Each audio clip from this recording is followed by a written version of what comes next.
Buenos días, bienvenidas, bienvenidos. Soy Tatiana Calderón Loyolit, directora del Magíster en Literatura Comparada de la Facultad de Artes Liberales de la Universidad Adolfo Ibáñez, programa a cargo de la organización de esta actividad junto con el Departamento de Literatura y el Centro de Estudios Americanos. En primer lugar, quisiera dar la palabra a Rodrigo Escribano, director del Centro de Estudios Americanos y académico del Departamento de Historia de nuestra universidad. Bueno, muchísimas gracias, Tatiana. Voy a ser muy breve. Simplemente decir que el Centro de Estudios Americanos, o al menos la dirección del Centro de Estudios Americanos, se honra sinceramente de poder coorganizar o auspiciar este evento. Realmente el gran mérito, al menos de la dirección del centro, básicamente es que aparezca nuestro logo en este pendón tan maravilloso que habéis creado. Y el otro mérito es contar con unos académicos del área de estudios literarios que no se conforman con hacer simplemente una exégesis de algún autor consagrado, sino que se han decidido a tratar un problema de la relevancia que tiene el posthumanismo y que tiene evidentemente la reconsideración del ser humano. No somos una conciencia abstraída del universo y del contexto que vaga libremente por el cosmos, somos cuerpos frágiles que precisamente están atravesados por ese contexto de objetos, de animales, de plantas, de espacios y de tecnologías. Y hacernos cargo de este problema no es una cuestión simplemente que concierne a los expertos en estudios literarios, también nos concierne a los historiadores, les concierne a los filósofos, les concierne a los expertos en ciencia política, en ecología, en general a las ciencias sociales y humanas. Yo creo que es un enorme mérito que las jornadas de literatura comparada se hayan atrevido a abordar este problema que finalmente es esencial para el futuro de las democracias del mundo y para el futuro también en general de la humanidad, que al fin y al cabo se enfrenta a desastres ecológicos y también a desastres de conflictividad, de exclusión, de marginalidad, de pobreza, que a todos nos conciernen. Tratar esto desde la literatura y desde el arte refleja muy bien, como digo, el espíritu crítico, osado, interdisciplinar y profundamente innovador de los, repito, los expertos en estudios literarios que tenemos en el centro. Así que ojalá estas jornadas sirvan para repensar la condición humana, repensar el lugar que ocupa el ser humano en esos contextos naturales, tecnológicos y espaciales que le rodean, evitar que terminemos como en esa maravillosa película llamada Wall-E, que se proyectó en la segunda, en el segundo seminario cinematográfico precisamente que se incorporó a las jornadas, evitar que acabemos todos en una nave espacial entregados a una existencia hedonista y contemplando desde lo alto un planeta devastado.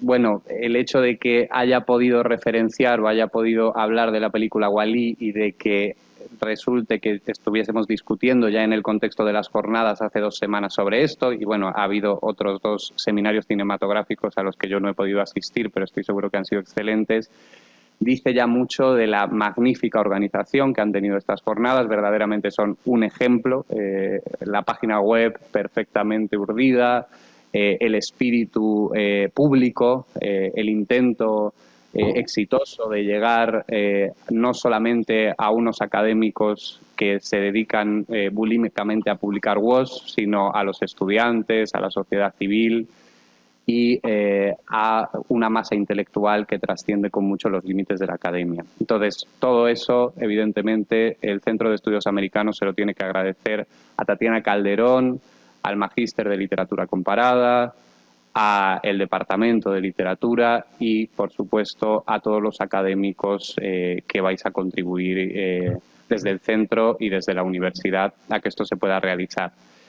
Es un acto que refleja perfectamente el espíritu del Centro de Estudios Americanos. Es interdisciplinar, es internacional, habéis conseguido que acudan académicos de todas las partes del mundo y tocar temas que no conciernen solamente a la realidad chilena, sino que verdaderamente afectan a todo el planeta. Y, por supuesto, como ya he dicho, tiene una vocación pública y pone el pensamiento y los estudios literarios al servicio de la sociedad. Entonces, de verdad que, de nuevo, reitero los agradecimientos y ahora me dispongo a gozar de las ponencias y de todos los actos de las jornadas. Muchas gracias.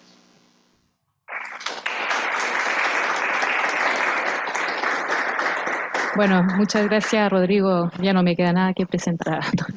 No, bueno, ahora le voy a dejar la palabra también a Ezio Neira, que es el director del Departamento de Literatura y que nos acompaña en línea. Muchas gracias, Tatiana, también. Buenos días con todas las personas que están presentes allí en el auditorio en Viña o que están presentes también vía virtual.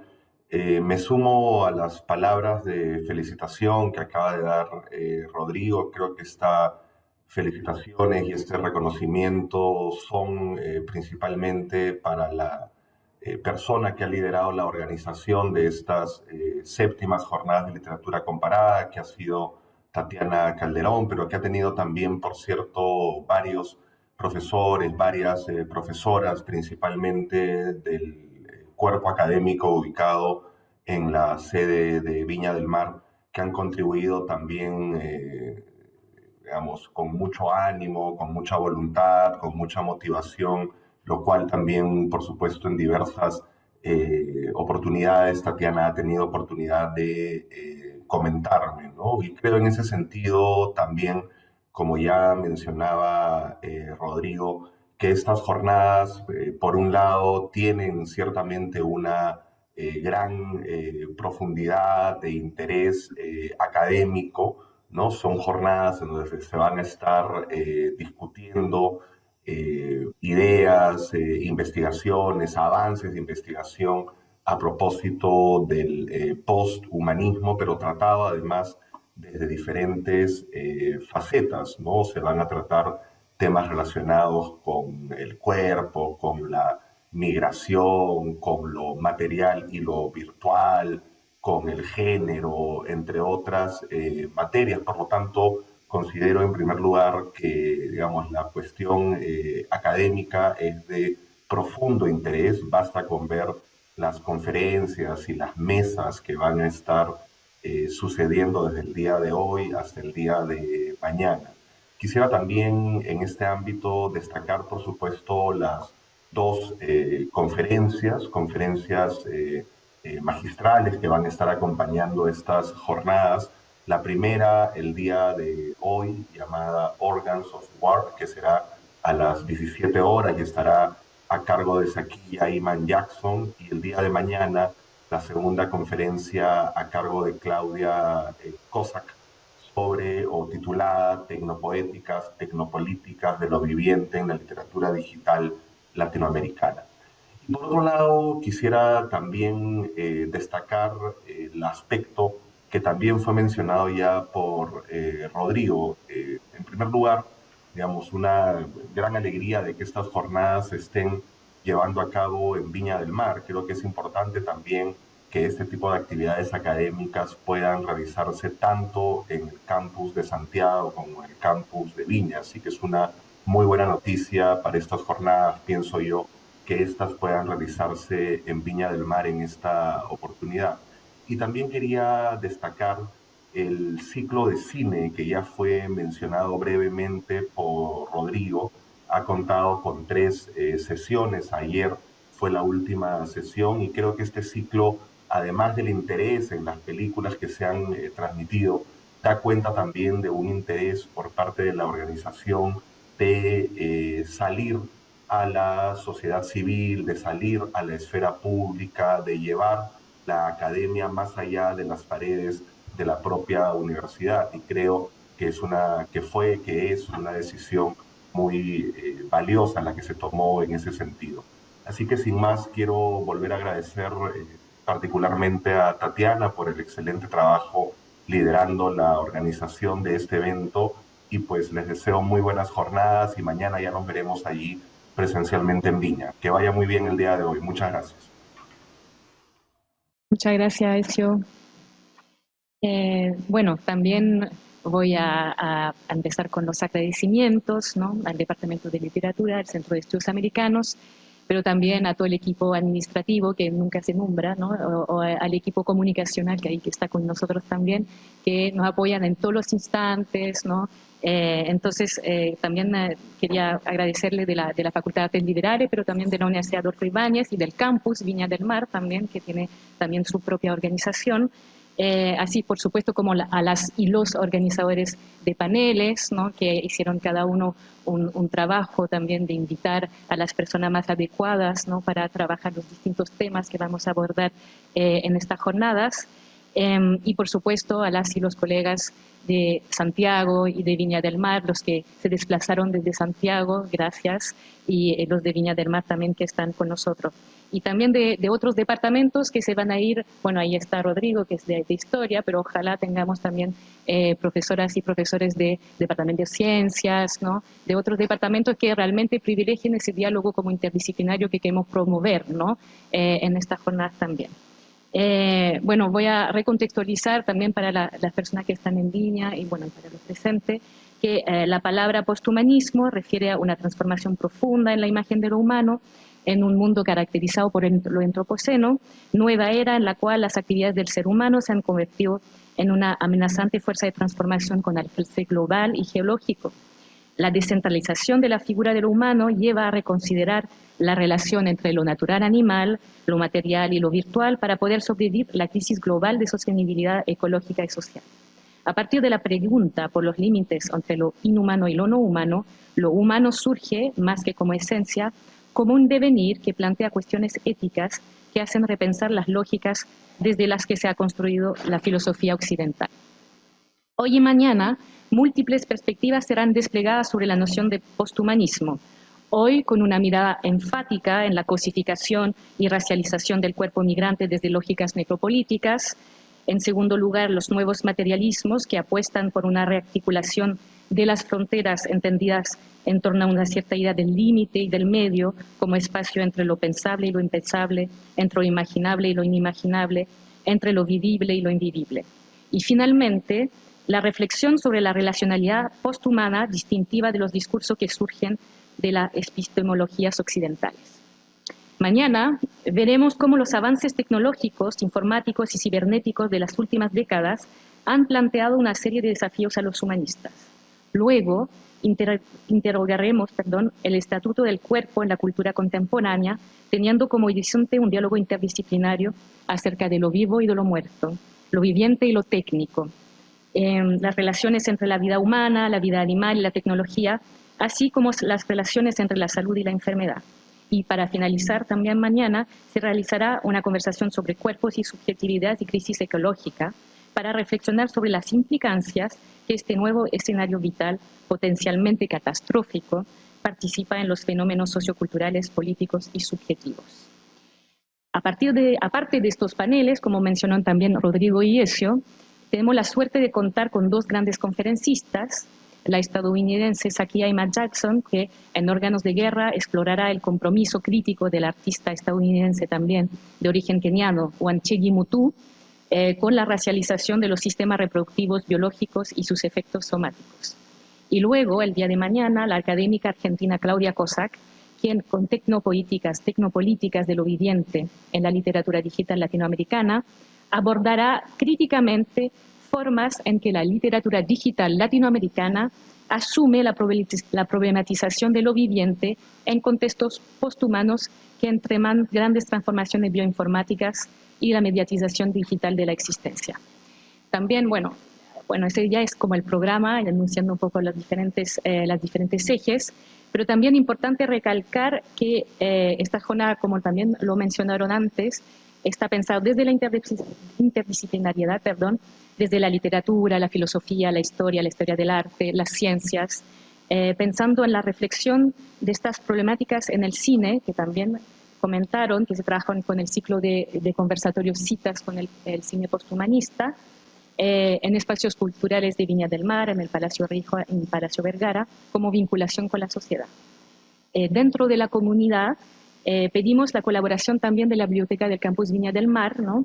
Que organizó una muestra de libros ligados a las problemáticas del posthumanismo con objetos y imágenes que podrán ver, después los invitaremos en el almuerzo seguramente a ir a ver esta muestra.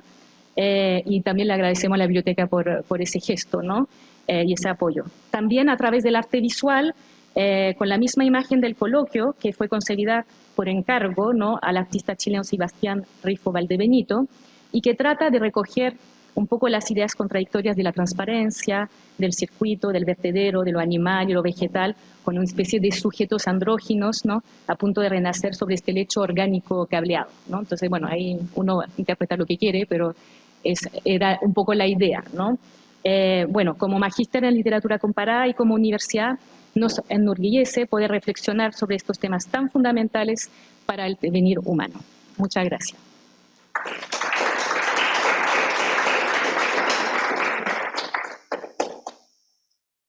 A ver, estoy viendo estamos justo en la hora, son las 10 de la mañana, entonces normalmente debería empezar el panel que yo también coordino, entonces voy a hablar más, pero después ya dejo la palabra a los panelistas invitados. Entonces, no sé si se puede mostrar el PPT 2 segundos, como para un poco contextualizar el panel, cómo se pensó, ¿no? Bueno, este panel se enmarca en el proyecto de investigación Corpografías en la literatura de migración, las Américas 2000-2020, que ha publicado, como lo ven en el PowerPoint, ya una reflexión con académicos y estudiantes de posgrado y que se vincula con la sociedad también a través, si puede pasar a la segunda, con el sitio web Literatura de Fronteras. Hace pocos días el barco Viking Ocean estaba desgarrado entre desembarcar sus 230 migrantes en las costas de Italia o de Francia, ¿no? Ningún Estado-nación quería hacer cargo del barco indeseable, ¿no? En la frontera de México con Estados Unidos, la migración centroamericana y latinoamericana, entre otras, muestra la ferocidad del desplazamiento en los países de tránsito.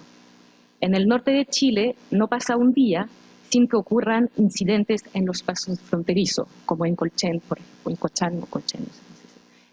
ejemplo. Bueno, el migrante es considerado como un posthumano desde su condición de desarraigado y tratado como un cuerpo sin calidad. Jacint Mazzochetti trabaja el cuerpo como permiso de circular en la migración hacia Europa y particularmente los migrantes que no entran en los criterios de movilidad, los excluidos de los excluidos, ostentando una alteridad radicalizada. Estos cuerpos están reducidos al silencio, ya que sus llantos perturban el orden normativo. La invisibilidad del cuerpo migrante lo hace pasar por un cuerpo héroe, que ha podido superar todos los obstáculos del desplazamiento a un cuerpo sufriente, encarcelado, excluido, insultado, cosificado. En lo posthumano, Rosy Braidotti reflexiona sobre el sujeto y el cuerpo en el mundo actual y recalca lo inhumano que se aplica a los seres migrantes en particular. Cito: el control de la inmigración en las fronteras y el contrabando de personas son algunos de los aspectos más impresionantes de la actual condición inhumana. Entre los factores centrales del escenario necropolítico. Dicken sostiene que los refugiados y los solicitantes de asilo representan el último sujeto necropolítico. Giorgio Agamben también describe la nuda vida del Homo sacer, este hombre a la deriva que carece de marco legal para su vida. En Necropolítica, Achille Mbembe recuerda la vida del esclavo como sombra personificada que se aproxima al trato violento de los cuerpos migrantes. Relata el pasaje de la territorialización del Estado soberano en las colonias como formación del terror en los cuerpos de los esclavos, a la nueva era de la movilidad, cuya característica radica en el desplazamiento de las operaciones militares desde el monopolio de los estados hacia máquinas de guerra, compuesta por ciudadanos soldados, niños soldados, mercenarios. Al desplazarse, muchos migrantes se enfrentan a bandas organizadas de narcotraficantes y de trata de personas que los secuestran, esclavizan y mutilan. Estas empresas también convierten el migrante en un sujeto posthumano. Y ahí me cae. Entonces ahora quisiera presentar, no sé si está presente Paola Bianchi, si ya llegó al panel, porque yo tengo un panel donde soy la única presencial, ¿ya? Dayana, ¿me escuchas? Sí, así como. Hola, sí escucho. Ah, perfecto, Dayana. Qué bueno que estés. Bueno, bienvenida, Bueno, Dayana.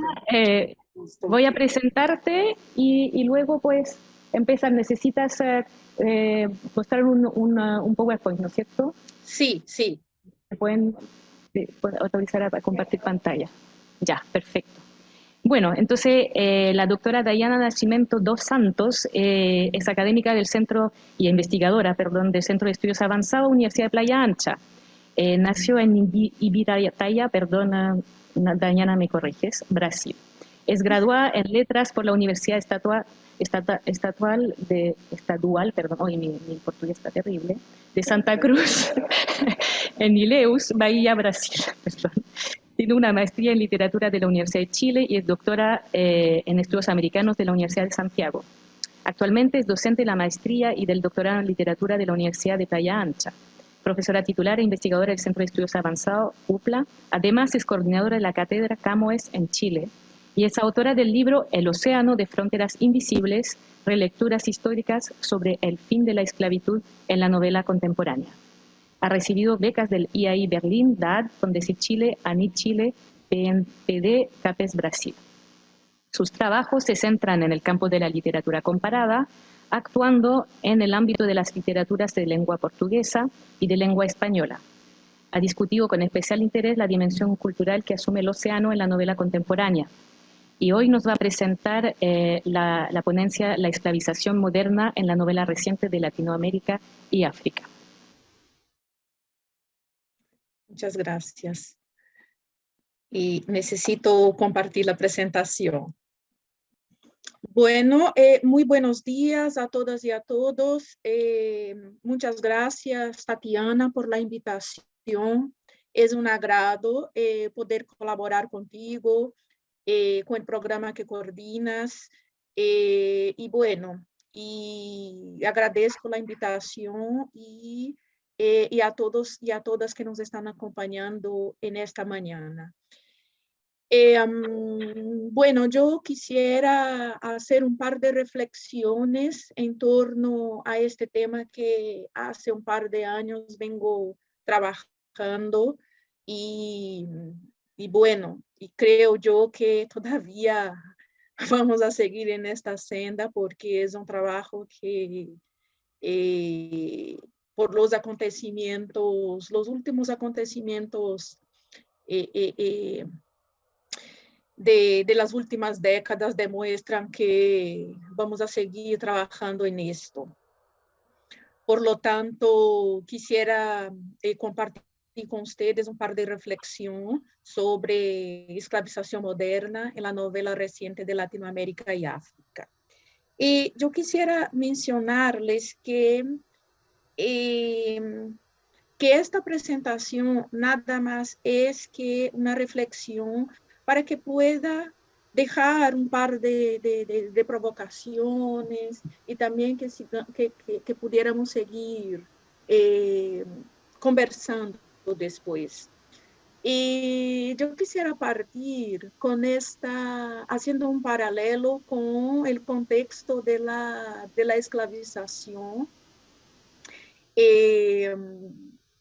de la conocida como esclavización clásica, entre comillas, donde hay un comercio triangular que predominó en el Atlántico, pero eso no significa que los otros océanos no tuvieran un papel importante en estos desplazamientos.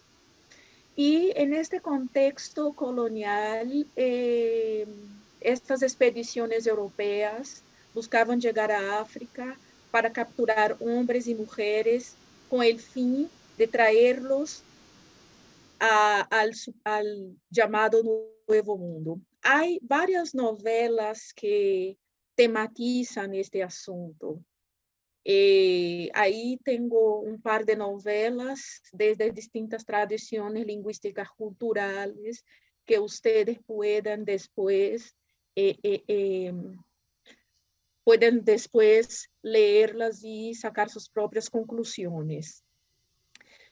Y sin embargo, lo que quisiera plantear hoy en día es que esta esclavización, esclavitud, y no es un asunto, no es un contexto que se refiere al pasado.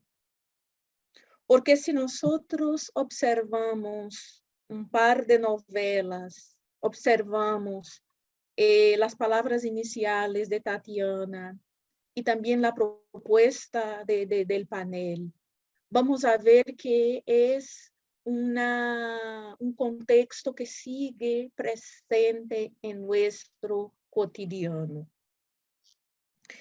Y Afta Bra nos comenta que este contexto de esclavización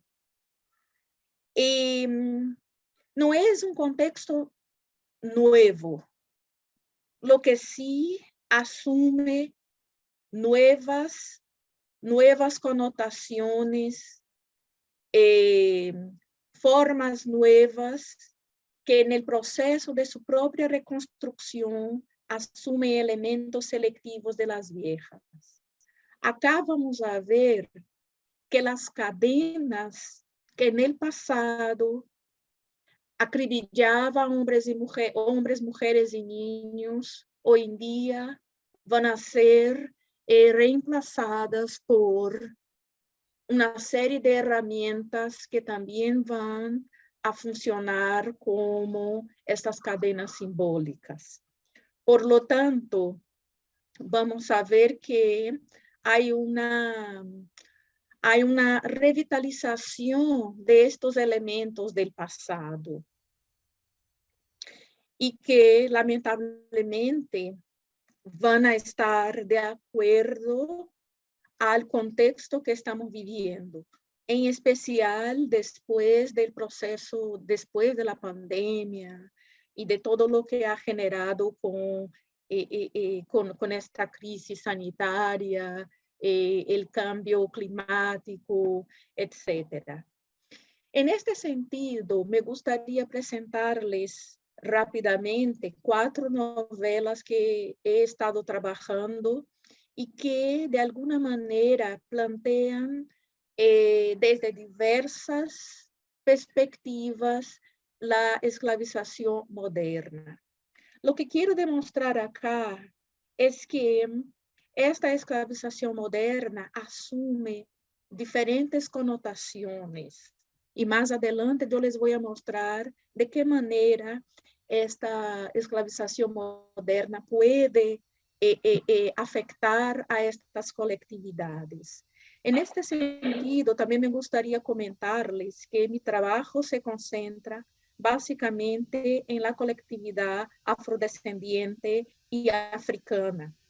Por lo tanto, yo no podría acá abordar esta temática en relación a las comunidades asiáticas, que también es un trabajo que merece nuestra atención. En el caso de estas 4 novelas que ustedes están visualizando ahí, tenemos la novela Las que aguardan, de la senegalesa Fatou Diam.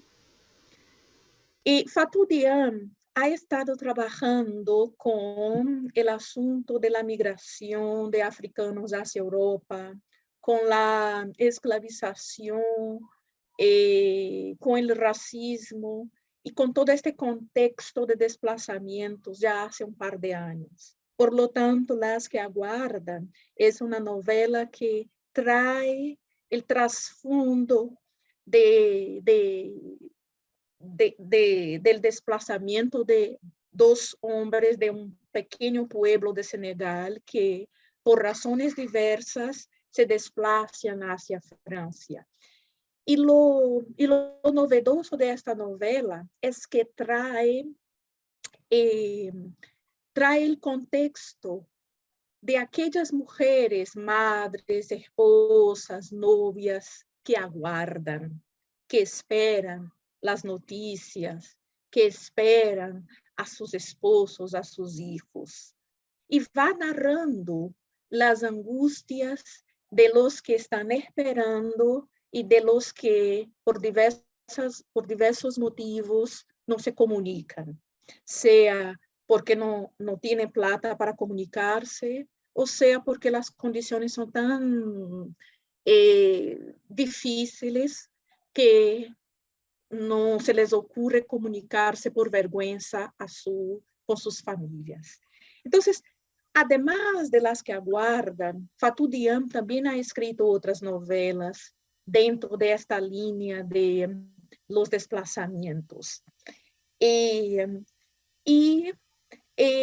Fatou Diam también trae estos elementos de la retención, de la documentación, del pasaporte retenido, de las amenazas, de la explotación laboral, todos estos elementos que de alguna manera componen estas nuevas formas de esclavización moderna.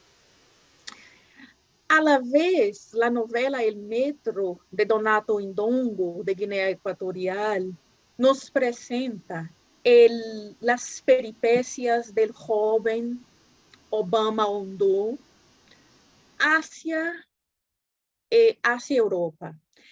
Y este joven también va a pasar por una serie de peripecias para poder llegar a su destino.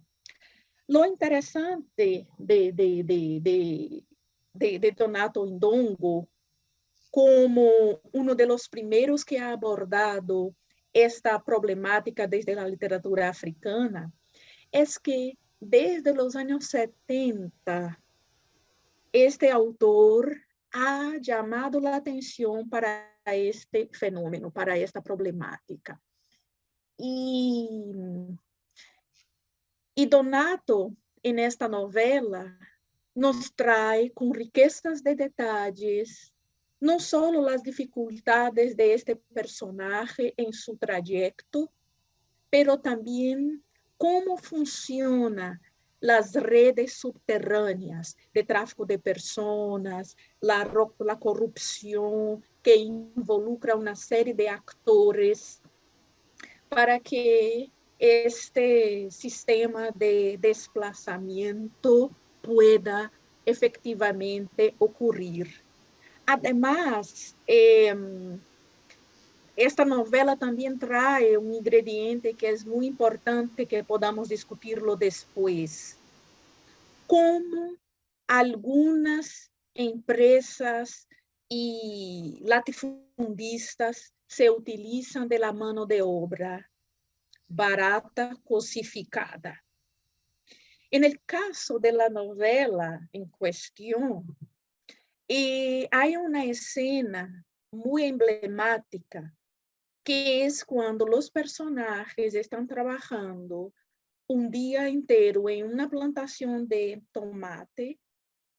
Al fin del día, el dueño de la hacienda no les paga y como sabe que los muchachos que ahí trabajaban no tenían documentación, les dice simplemente que no les va a pagar y se acabó. Y cualquier cosa va a llamar a la policía. Entonces, ahí vemos la explotación laboral, la apropiación de esta mano de obra de una forma totalmente escancarada. Luego vamos a ver la novela Ciudad Berraca de Rodrigo Ramos Bañados, escritor chileno, que va a traer la historia de una familia colombiana que viene viajando de diversa manera hacia Chile. Y también ahí está toda esa trayectoria de dificultades, de corrupción para poder llegar a este país. Lo curioso acá es que también vamos a ver el asunto de la prostitución de alguna manera muy camuflado, pero igual está. y el trabajo infantil también. Y creo yo, en mi humilde opinión, que Rodrigo Ramos Bañados ha inaugurado esta discusión dentro de la literatura chilena. Y hay otro texto del autor, Trocha, que reúne una serie de relatos que también narra este contexto de desplazamiento, de explotación laboral, etc. Por lo tanto, creo que es imprescindible leer a Rodrigo Ramos Bañados para ver cómo se está discutiendo este asunto a partir de la literatura chilena. Y finalmente tenemos a esta novela brasileña, Morte Sul, Peste Oeste, que nada más es que un juego de palabras para presentar el contexto de un joven haitiano en Brasil. También esta novela inaugura esta discusión en la literatura brasileña. Y lo importante acá es que no solo describe la trayectoria, el viaje de este joven, pero también pone en jaque una serie de elementos de la literatura brasileña. Por ejemplo, la cordialidad brasileña, el mito de la democracia racial, el mito de la amabilidad, va a traer también la explotación laboral,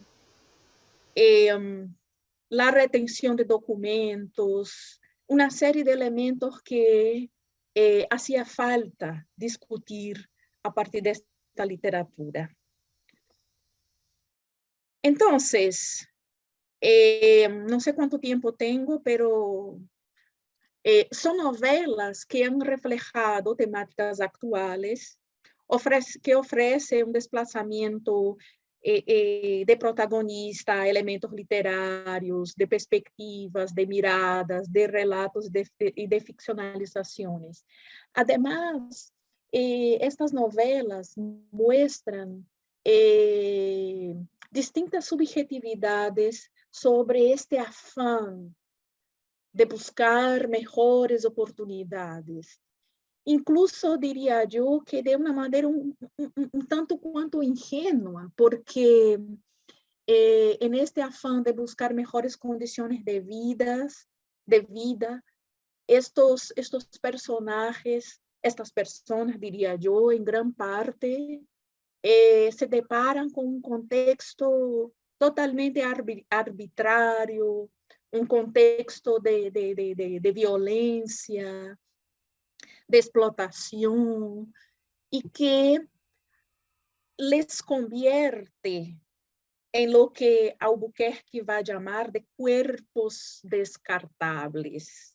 Se necesita esta mano de obra para un determinado trabajo.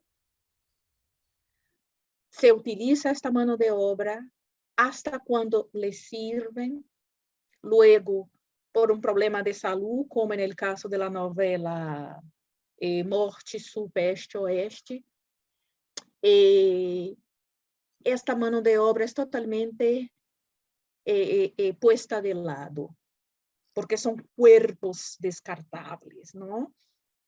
Entonces, dentro de esta lógica, de este capitalismo salvaje, de esto desechar cosas y lamentablemente personas, este grupo entra lamentablemente en esta categoría de lo que Albuquerque va a llamar de cuerpos descartables, convirtiéndolos en objetos. Y de alguna manera vamos a ver acá la revitalización de las memorias de la plantación.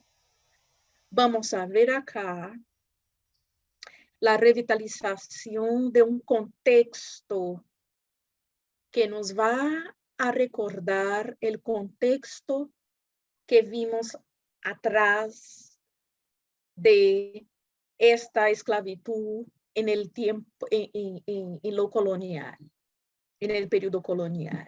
Entonces, se revitaliza estas memorias de la plantación, se revitaliza estos episodios de racismo, los engranajes para el tráfico de personas, la esclavización de personas, la explotación laboral.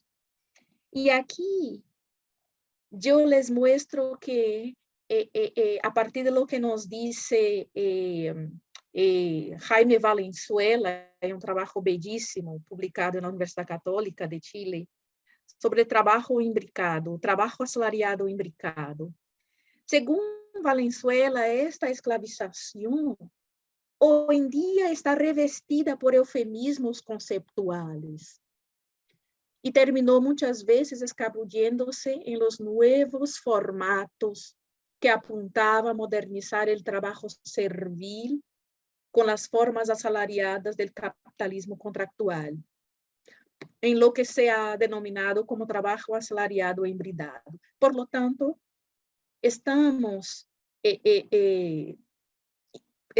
nos confronta este escenario, nos confronta diariamente.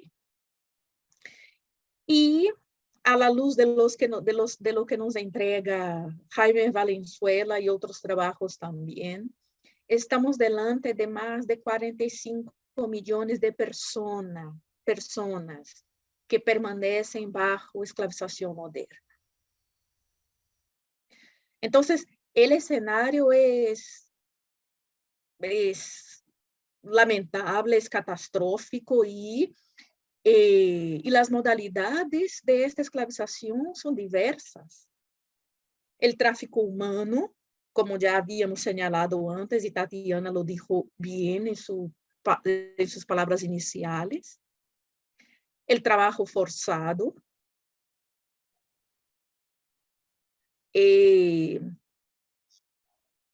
La servidumbre por deudas, sobre todo para aquellos que se deciden a viajar para algún país. Entonces, esta persona, esta familia se queda con una deuda inmensa. Entonces, siguen trabajando para pagar esta deuda. Hay una película, 9 prisioneros, una película brasileña, que lo retrata muy bien esta situación de servidumbre por deudas. Entonces, Diana, las modalidades son diversas, ¿sí? no, solamente que ya 20 minutos por si acaso, para que ya estoy terminando. Explotación sexual comercial vinculada a la pornografía y al tráfico de órganos y drogas. Matrimonio servil o obligado. Y ya para ir cerrando ahora sí, ¿verdad? Bueno, y estas serían las modalidades identificadas hasta ahora, pero me imagino que habrá muchas. Por lo tanto, podemos seguir conversando sobre las novelas si ustedes quieren hacer alguna pregunta. Muchas gracias. Muchas gracias. Ya. Muchas gracias, Diana, por tu presentación. Quisiera ahora ver si Paula ahora nos escucha, si está presente, que no me conteste. Sí. ¿Qué tal? Ahora, Que no podía conectarme. Disculpas. Ya. Hola, Paula. Ya, entonces voy a presentar a Paula Daniela Bianchi, que es de la Facultad de Filosofía y Letras de la Universidad de Buenos Aires y también pertenece al Consejo Nacional de Investigaciones Científicas y Técnicas. Es licenciada y doctora en Letras por la Universidad de Buenos Aires, docente de literatura latinoamericana y de teoría y estudios literarios feministas. Integrante del Instituto de Literatura Hispanoamericana y del Instituto de Investigación del Estudio de Género de la misma universidad. Dirige el Filocit, Literatura Latinoamericana, Género y Derecho. Es investigadora asistente en CONICET. Ha publicado varios artículos en revistas académicas, capítulos de libros y el libro Cuerpos Marcados, Prostitución, Literatura y Derecho, de 2019. Y hoy día nos va a presentar ahí se me pierde el deseo. La ponencia Huellas en Tránsito, Fronteras Deshumanizantes, Baldíos, Ciudadanos y Afectivos. Adelante, Paula. Bueno, muchas gracias, Tatiana, por la invitación, y disculpen todas y todos por, bueno, no haberme podido conectar. Ahora cambié de lugar y de servidor y demás, así que espero que funcione. Bueno, esta ponencia tiene que ver con distintos tipos de migración, y mientras Diana iba comentando su ponencia, yo tomaba nota porque, bueno, hay muchos puntos en común, ¿no?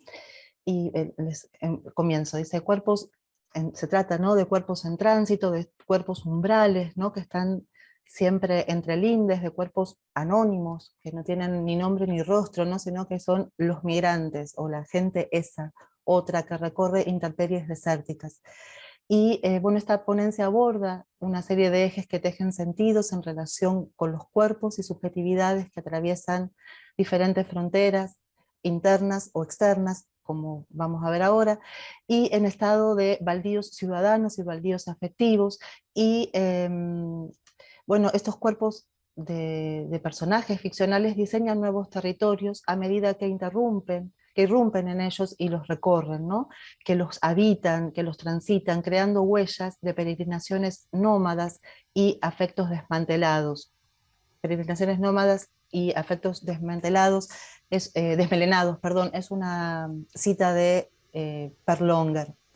De este modo, los cuerpos en tránsito entonces finalizan arrojados en un baldío afectivo y ciudadano o territorial, siempre en complicidad con poderes estatales y policiales, que aplican hacia estos cuerpos brutalidades y desamparos hasta llegar al exterminio o marginalización, y a través de la violencia, también por medios sexuales, asesinatos o desapariciones. Los personajes frágiles, sujetos a la deriva, despliegan una literatura dolorosa, de cicatrices abiertas, y responden siempre a cuerpos feminizados, ¿no?, en términos de Rita Segato, y también cuerpos sexualizados o hipersexualizados muchas veces, que surcan fronteras peligrosas y desoladas. La categoría de baldío funciona como una categoría crítica que emplaza el desamparo, en donde estos cuerpos son arrojados o encontrados, y en los que se distinguen, ¿no?, este estado de fragilidad baldía situada en una zona de fronteras, que se organizan dentro de un espacio de enunciación y también de posicionamiento político. En el transitar entre fronteras, el baldío se torna a veces baldío afectivo, porque estas personas migran solas o dejando gran parte de su familia, o en un baldío ciudadano porque carecen de derechos, de ser sujetos de derecho, o baldío territorial por el hecho de tener que desplazarse y dejar su lugar, ¿no?, ese lugar, ese territorio que siempre van a añorar. Entonces se crea siempre una espacialidad baldía de subjetividades en su condición justamente de sujetos mestizos, como vamos a ver en las tres escenas que se analizan, y en un territorio que siempre es inhabitable, que siempre es hostil, ¿no?, donde son tratados como materia descartable, había dicho recién Diana, ¿no?, desechable también. Entonces propongo para esta ponencia hablar de estas corporalidades nómadas ligadas como lo yermo, circulando por estos territorios, regulados siempre por normas biopolíticas que van a estar conformadas por las instituciones estatales y los planos nacionales y políticos. En este sentido voy a abordar el cuento Biografía, escrito en 2021 de la ecuatoriana María Fernanda Ampuero, donde vamos a ver la migración de la gente indocumentada, de estas mujeres solas que transitan estos territorios fronteras y que dejan al descubierto los mecanismos de acciones necropolíticas, cruentas, de vidas desechables. Desde una propuesta de migración interna, el cuento Crónica de un sobreviviente de Icua Bolaños, del 2009, escrito por el escritor paraguayo Cátalo Bogado Bordón, que demuestra, y acá cito una parte de uno de los cuentos, que no se puede arrancar a un hombre de su tierra como si fuera un yuyo. Me parece muy fuerte y muy potente esa cita, ¿no? Y cómo Bogado diseña la expulsión de unos en detrimento de otros. Y en otro sentido diferente, pero no menos despojado por eso, la instalación de Un latino cerca de ti, del 2015, una instalación de la guatemalteca Regina José Galindo, que es poeta y también performer, que traza las huellas del camino justamente de un GPS de migrantes guatemaltecos tras una fallida supervivencia en busca de un hogar definitivo. Entonces así recorremos el nomadismo de distintos personajes que intentan habitar espacios con otras especies a modo de resistencia, de fisura, de huida, hacia un espacio de acogida que no resulta tal. Entonces comienzo con el cuento biografía de María Fernanda Ampuero, que está inserto en la colección de cuentos Sacrificios Humanos, y este cuento abre la antología, ¿no? Como una impactante narración en primera persona, donde la protagonista es una inmigrante que llega a la ciudad de un país que no se nombra en el cuento, en el que está desamparada. Debe valerse por sí misma, pero las condiciones de trabajo no son óptimas y carece de documentación que la respalde. Por lo tanto, también carece de esos derechos ciudadanos. Y lo que trae aparejado esto es su precariedad, su condición de intemperie, que la crea como sujeto con una ciudadanía baldía, ¿no? Es decir, en un estado de excepción y en un estado de pérdida. Y remarca la protagonista, que narra en primera persona toda la historia, la impunidad, la falta de derechos para una inmigrante indocumentada, que por ejemplo en una escena huye, ¿no?, por la calle, por el espacio público semidesnuda, porque quisieron violarla en un trabajo en negro, donde la explotaban también, y asegura la protagonista, dice, nunca se castiga al violador, sino a la que está sin papeles, ¿no? Esto lo dice el cuento. Entonces, la que es disciplinada, lesionada, violada, profanada, es esa persona que también, como decía Diana, ¿no? O sea, se le retienen los documentos al personaje, ¿no? Se le retienen los documentos, se la explota laboralmente, y además, bueno, se la puede violar, se la puede tratar como un objeto. Bajo esta mirada, la historia se destaca por usar un lenguaje corrosivo, que se torna reconocible en escenas literarias saturadas de rabia, de impotencia, en las que se mantiene el registro de la ferocidad con la que se relata el itinerario de la joven desde la capital hacia el interior del país extranjero,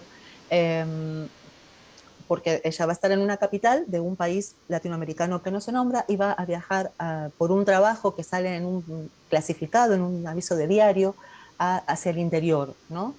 Y ella desconoce ese lugar, desconoce el hombre, desconoce cuál va a ser el trabajo que le ofrecen, intuye que va a ser una víctima sacrificial o tal vez una victimaria soberana por un instante, pero no sabe. Y así todo toma y asume el riesgo en su condición de migrante indocumentada, porque, bueno, dice, me siento humana a veces. Y cuando le pagan, ¿no?, por ese trabajo, o le van a pagar por ese trabajo, aunque sepa que la puede conducir a la muerte, de todas formas ella va a ir, ¿no es cierto?, hacia ese lugar, profundizando también en la narración su vínculo con la animalización. No se la tratan en la ficción como un animal, pero sí va a haber rasgos distintivos de la animalidad, ¿no? Entonces, cuando llega a ese territorio ajeno, ante la desesperación, el hambre, el desamparo, ella misma sí se va a comparar con una res animal, ¿no?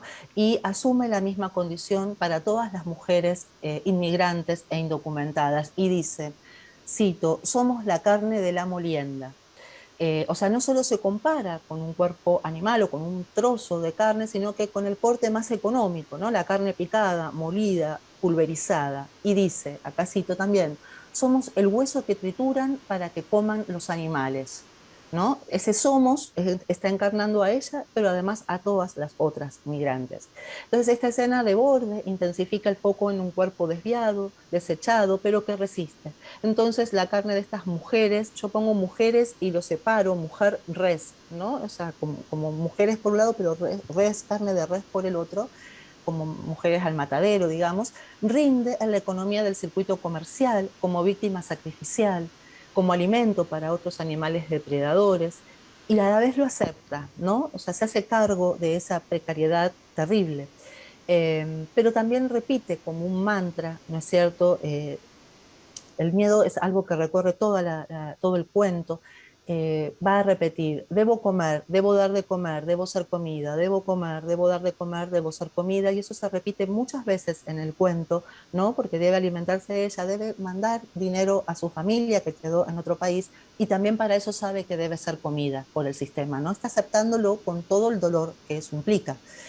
Entonces esta voz narradora cambia de temáticas provocada por el desajuste de la adaptabilidad intuitiva a un medio hostil y amenazante. Y llegada a ese nuevo trabajo es en un lugar desértico con un hombre que la encierra en un cuarto, la deja encerrada, y en esa desesperación del encierro y la espera a ver qué le va a suceder, ella comienza el sistema de rastreo, de búsqueda entre los cajones desvencijados que están en esa habitación, y mientras afuera hay toda manada, una jauría de perros, una jauría, sí, bueno, que ladran terriblemente esperando a esa víctima, ¿no? Y cuando finaliza, ella lo que hace es encontrar en esos cajones objetos de otras mujeres que han estado en ese mismo lugar. Hay pasaportes, carnet de identificación, algunos cepillos de pelo, algunos espejos, ¿no? Todos objetos que han pertenecido a ella, y lo que hace es contar la cantidad y nombrarlas y decir la nacionalidad de cada una, ¿no? No solamente hay mujeres latinoamericanas en el cuento, sino también las hay de Estados Unidos, las hay de África, ¿no? Entonces va nombrando esos distintos países, y la cantidad y los nombres, y los repite también para memorizarlos, para internalizarlos. Ella logra escapar, mientras tanto, ¿no? Mientras está en esa espera, dice, se pregunta, ¿no? Dice, ¿cuánto hay que esperar para escapar como un animal que están siguiendo, ¿no? Ese animal que se persigue, donde confluye lo humano, lo animal, lo vivible y lo invivible. Y antes de huir, finalmente irrumpe otra escena de repetición, entonces, que es esto que yo les decía de los nombres de las desaparecidas, ¿no? Para que nadie las olvide. La idea es que ella pueda después esto denunciarlo. En el cuento no solo termina con su escape, no se sabe si lo logra hacer o no, pero con la repetición, ¿no? Con los pasaportes, con las fotos y los nombres de esas mujeres asesinadas, que funcionan como los restos de quienes fueron, como fragmentos indiciales de sus pasos, ¿no? De una huella habitada, donde ahora habita la palabra de esta inmigrante sobreviviente que recupera la memoria de las otras. Eh, el final de este cuento demuestra de alguna manera las formas posibles de ser inacabadas, de ser frágiles, dolorosas, y también de tener resistencia a pesar de todo. El otro texto, donde también es Desarraigo, del escritor y periodista paraguayo Catalo Bogado Bordón, y está dentro del libro de cuentos Insurgencias del Recuerdo. Todos estos cuentos evocan hacia la memoria, ¿no? Ya desde el título, estas insurgencias, y lo que hace Catalo Bogado es, en cada cuento hay una experiencia de migración, de usurpación, situadas en la guerra del Chaco, situadas en el momento de la guerra de la Triple Alianza, o las migraciones internas, que es el cuento que voy a trabajar, donde en todas estas historias se debe desplazar, ¿no? De sus lugares habituales a otros modos de violencia, de desarraigo que van a comenzar y que se hacen carne. En el periplo de migraciones internas forzadas, exilios, colectivas como las diásporas o por necesidad económica, van a trazar en este libro de Bogado este recorrido de recuperación de memoria histórica por un lado y de memoria político, social y económica por el otro. Bogado Bordón insiste en la importancia de mantener la memoria, y cito, de un país que tiende a perder la memoria. Entonces, esto lo dice el autor en varias entrevistas, y también repite este procedimiento en sus cuentos, desde el título hasta cada uno de ellos. Entonces, el cuento, ¿no? Crónica de un sobreviviente de Icua Bolaños, juega con la desesperación y la desesperanza de los personajes que están en un pueblo guaraní, que viven en una casa de adobe cerca del río, donde lo más lindo que les puede pasar es estar en contacto con la naturaleza y ver bichitos de luz, ¿no? Luciérnagas. Y cómo después esta familia se va a perder en los bordes de la ciudad en Asunción. Hay un viejo hombre que después de meditarlo mucho va a vender sus tierras ancestrales a campesinos y empresarios brasileños y de Asunción, de Brasil y de Asunción, que compran, ¿no?, a muy bajo valor esas tierras para después cultivar la patria sojera, y él por supuesto no lo sabe, ¿no? Y ese día, cuando vende con mucho dolor la tierra, le deja el dinero a su hijo, a la esposa y a su nieto para que tengan un futuro mejor, y se suicida, ¿no? Ya ahí hay un primer cobre de vida en ese acto, y deja una nota, está escrita, y dice así, dice: venda la lote y vaya con la plata a la ciudad, que allí tendrá futuro. Dios me perdonará. Suerte, mi hijo y mi hija, adiós. Está escrito venda con B larga, ¿no?, con errores de ortografía, como para dar cuenta también de esa oralidad en español cuando el personaje habla en guaraní. Con esas faltas de ortografía, también de estilo, pero sin falta de amor, este viejo entrega su patrimonio. La pareja feliz va en un taxi hacia la ciudad de Asunción con muchas esperanzas, deslumbrados de los bichos de luz o luciérnagas hacia las luces de la ciudad, pero a medida que bueno, llegan a la estación terminal y los recoge un taxi, emprenden otro viaje, que es ese a las periferias de la ciudad, donde ya las luces no son las mismas, los edificios tampoco, y donde todo cambia, ¿no? Para ellos, la ciudad para ellos es el borde y no el centro lustroso, ¿no? Y las imágenes logran abolir cualquier condensación de promesas de felicidad posibles. Dice así, les cito un pedacito: tras una hora de viaje, el aire de la noche se ponía cada vez más fétido. Las calles asfaltadas y luego las empedradas terminaron y empezaron las de una fangosa materia que conducía a su casa, ubicada muy cerca del río Paraguay. Allí la ciudad olía a barro, a inmundicia, y parecía tener su lado más oscuro. De las casitas de techo de cartón y piso de madera se escapaban los ecos de unos extraños lamentos producidos por la tuberculosis, la sífilis, la desnutrición y los reumas deformantes. Es decir, que son expropiados de su tierra con una mentira por monedas, lo que podrían haber, digo, vivido, ¿no?, bien en el campo, no alcanza para vivir en la ciudad, y tras mentiras y mentiras terminan con trabajos súper precarizados.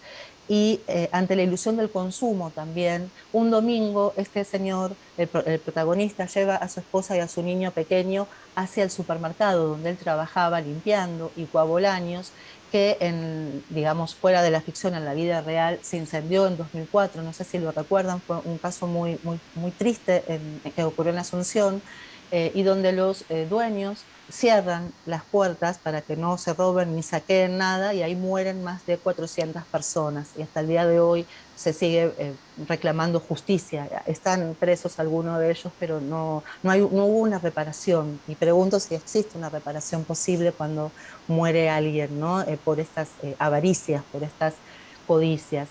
Y el personaje lo que empieza a hacer es ir de un lado al otro, enloquecido, pierde a su familia, se rompe las manos y los brazos tratando de apagar el incendio y de salvar a su familia, que muere también en esa iluminación del fuego, consumida por el consumo, de alguna manera, ¿no?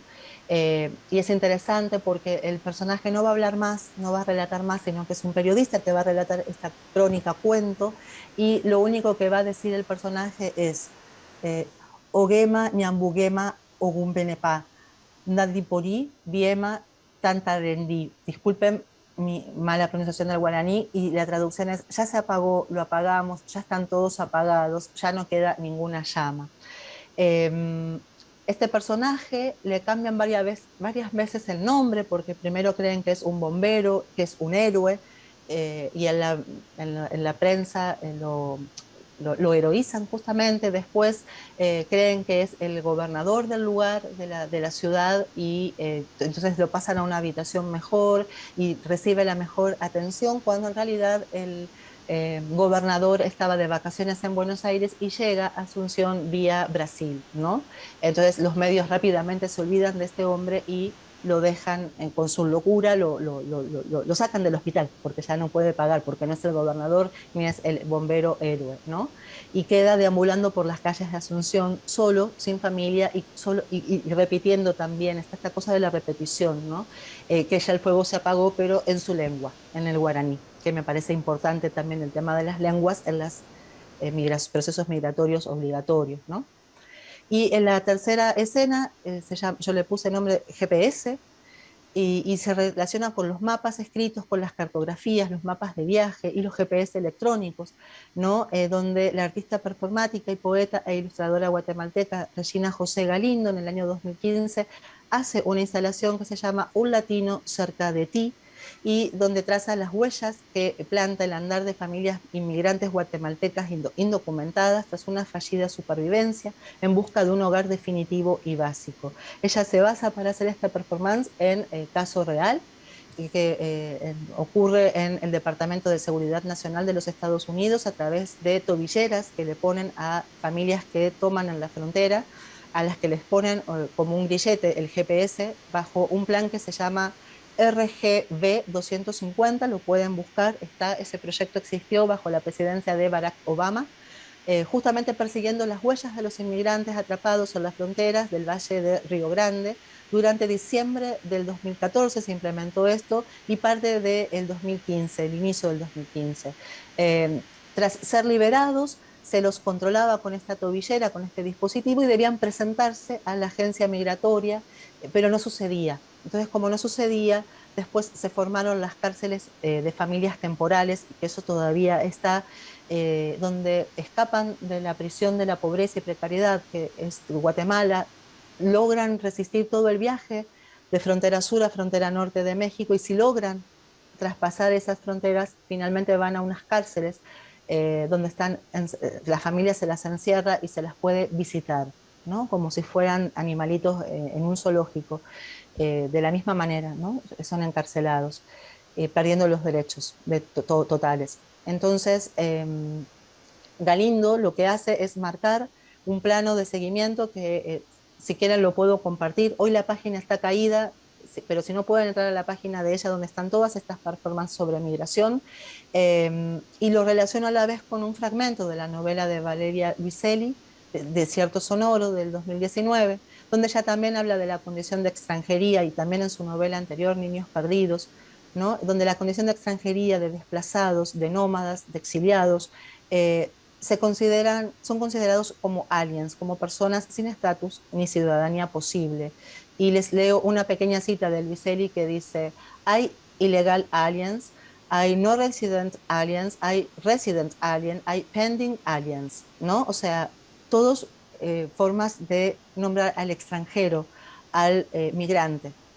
Y entonces, ¿sí?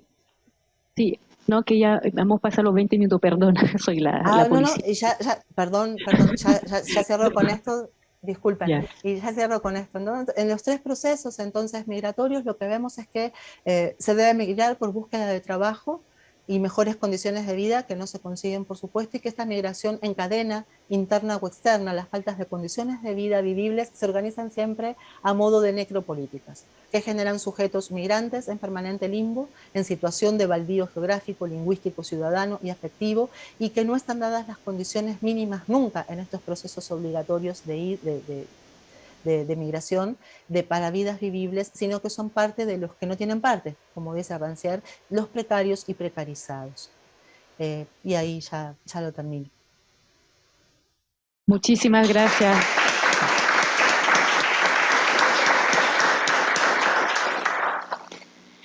Bueno, muchas gracias, Paula, por esa travesía, ¿no? Estas distintas también novelas de América Latina. Bueno, el último exponente, ¿no? de este panel es Julio Zárate, que es doctor en literatura hispanoamericana contemporánea. No sé si me escucha, Julio.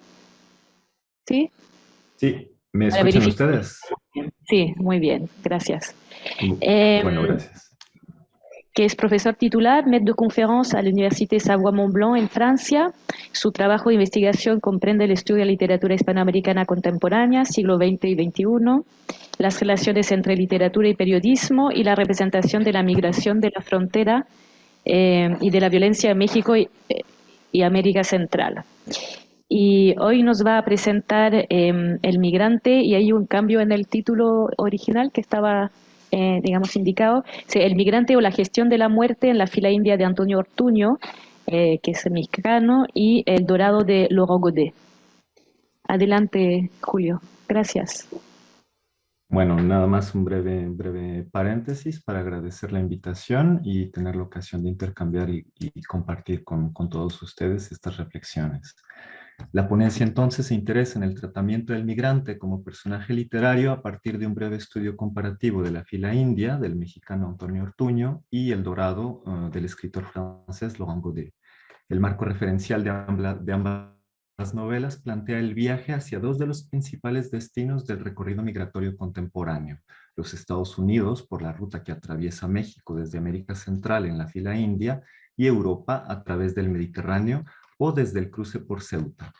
En ambos textos, la gestión del flujo migratorio por diversas figuras de autoridad, estatales o criminales, contribuye con la deshumanización del migrante. Esto se manifiesta mediante el control que se ejerce sobre su derecho de vida o muerte y la restricción de sus derechos y posibilidades de acceso a la justicia. Teniendo en cuenta las reflexiones sobre necropolítica de Bembe y su relación con la aplicación de políticas migratorias y de asilo de Lucas, la ponencia se organiza en dos partes. En un primer momento se proponen dos casos de crímenes que permiten mostrar el tratamiento del fenómeno migratorio por parte del Estado, así como su percepción del mismo. Ya sea por implicación directa u omisión, el Estado ejerce control sobre la vida del migrante y determina sus relaciones con los distintos personajes. El concepto de bioresistencia propuesto por Valenzuela Arce como complemento a las nociones de bio y necropolítica será evocado en la segunda parte para abordar la idea de justicia que plantean ambas novelas ante los crímenes. En esta parte se destaca la presencia del personaje femenino por su papel como actor ejecutor de una forma de justicia que implica invertir la relación de autoridad entre migrante y no migrante. Dicha justicia no está exenta de consecuencias. La mella o la mutilación del cuerpo del migrante aparece como una suerte de peaje o derecho de tránsito por un espacio que puede considerarse como fronterizo o alegal, porque la ley parece no aplicarse a los migrantes desde el momento en el que se encuentran en situación de ilegalidad. En este sentido, la presencia de grupos criminales y su relación con el Estado es evocada para mostrar de qué manera se ejerce el dominio sobre el cuerpo y el desplazamiento en completa impunidad, haciendo del tráfico de personas un instrumento más del control del flujo migratorio. La gestión de flujos por parte de un Estado, así como el control de sus fronteras, constituye una prerrogativa que determina, al favorecer o limitar, las posibilidades de tránsito de una persona. Limitar la libertad de circulación de un individuo implica para De Lucas imponerle una condición de invisibilidad que conlleva la posibilidad de salir del marco de la legalidad y exponer a quien cruza una frontera de forma ilegal a una miríada de peligros. En el caso de las migraciones forzadas, ya sean de carácter económico, político o climático, De Lucas critica la posición de los estados europeos receptores de migrantes que no respetan los derechos humanos y denuncia, cito, la utilización del derecho contra los derechos de quienes intentan entrar en su territorio al reducir a las personas a su mera condición administrativa. Así, la capacidad económica, el contexto del lugar de procedencia o la forma de ingreso se vuelven determinantes del acceso a ciertos derechos. En su reflexión sobre el concepto de necropolítica, Bembe hace del poder y la capacidad de decidir sobre la vida o muerte de un individuo, citó la expresión final de la soberanía. Este argumento puede aplicarse a la gestión del fenómeno migratorio por parte de un Estado, ya que sus decisiones inciden en el destino de quienes realizan el recorrido.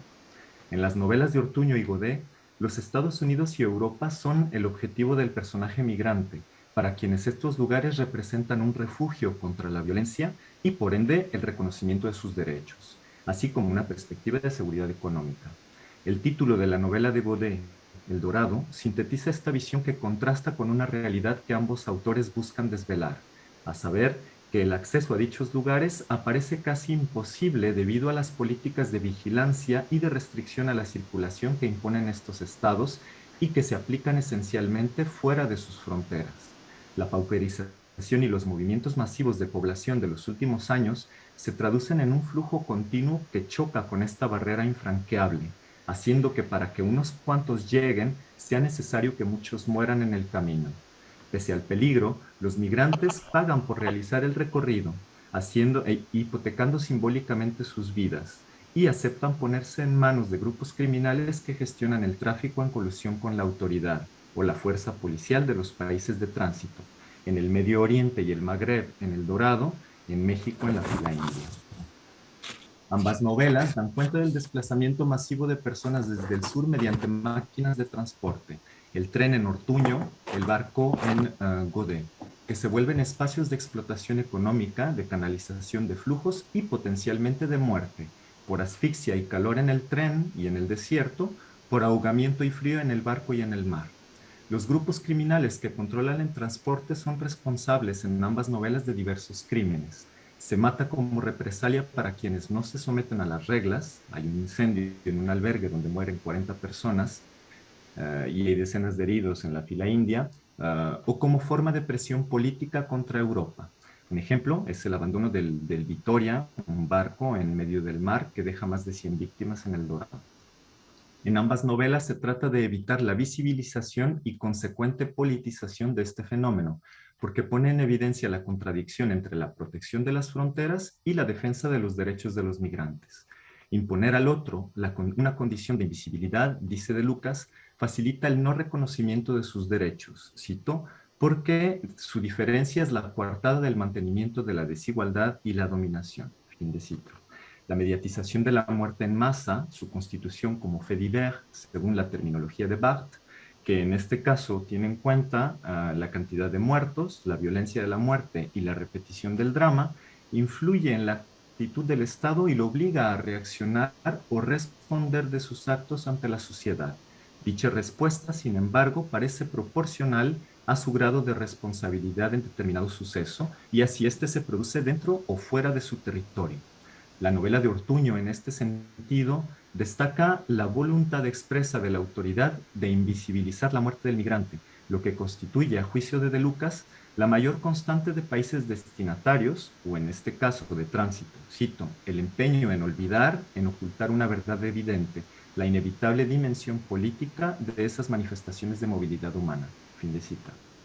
En estas novelas, no es el Estado, sino sus representantes quienes aplican las reglas. Menciono dos ejemplos. El comandante Salvatore Pirache, en El Dorado, patrulla las costas italianas con el propósito de interceptar embarcaciones llenas de migrantes. Cito la novela, ustedes son la muralla de Europa. Eso era lo que nos decían. Esto es una guerra, señores. No se engañen. Fin de cita.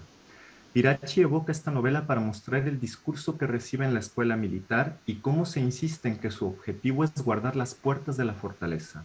Su encuentro con una sobreviviente del Vitoria, así como el rescate de una embarcación durante una tormenta, muestran el doble papel de su labor. Pirachi no duda en lanzarse al mar para impedir que un grupo de migrantes mueran ahogados, pero una vez a salvo, la ley prima. La tempestad aparece como punto de inflexión en su trabajo. Salvar vidas, evitar que los cuerpos sean tragados por el mar y luego convertirse o volver a ser el comandante italiano de un navío de intercepción. Pirachi trata de hacer que el rescate dure lo más posible, pues el proceso administrativo y los centros de detención le parecen ridículos y viles. Para él, se vuelve imposible obedecer y ejercer la autoridad y aplicar una ley que considera absurda, por lo que decide renunciar a su puesto. En la fila india, la autoridad es representada por la Comisión Nacional de Migración mexicana, encargada de acoger a los migrantes. En el relato, dicho órgano está gangrenado por la corrupción y trabaja en colusión con el crimen organizado que controla los flujos de migrantes. La mayoría de los acontecimientos suceden en Santa Rita, un espacio ficcional situado en el sur de México, y al frente de la comisión hay un funcionario incompetente y preocupado por no llamar la atención a nivel nacional. Su encargado de prensa es quien dirige el tráfico de personas y encarna el vínculo del gobierno con los traficantes. Este personaje reduce la labor de la comisión a un trabajo de comunicación institucional. Cito, esto debe repetir cada vez que hables. Tenemos un problema, hay mafias que los cruzan, esto no se va a resolver, nuestro trabajo es lamentarlo. Fin de cita. Lamentar la situación y hacer lo posible por evitar que los crímenes salgan a la luz, o si es el caso, emitir versiones oficiales cuyo lenguaje burocrático vacío de sentido difiere de la realidad y contradice la misión de la comisión.